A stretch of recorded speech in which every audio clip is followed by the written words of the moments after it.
நீதிமொழிகள் 1:33.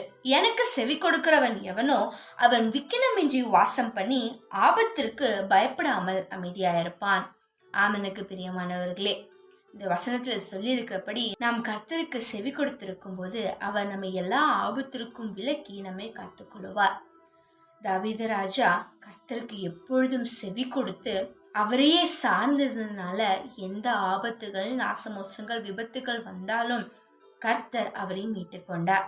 அதே போல இன்றைக்கு நாமும் நம்முடைய வாழ்க்கையில கர்த்தருக்கு செவி கொடுக்கும் பொழுது நமக்கு வருகிறதான ஆபத்துகள், பிரச்சனைகள் எல்லாம் இருந்து கர்த்தர் நம்மை பாதுகாத்து கொள்ளுவார், மீட்டு கொள்ளுவார்.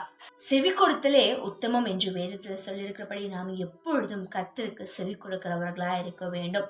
கர்த்தருடைய வார்த்தைக்கு செவி கொடுக்கிறவர்களா இருக்க வேண்டும். நாம் கர்த்தரின் வார்த்தைக்கு செவி கொடுக்கும் பொழுது நாம் அமைதியுள்ள ஜீவனம்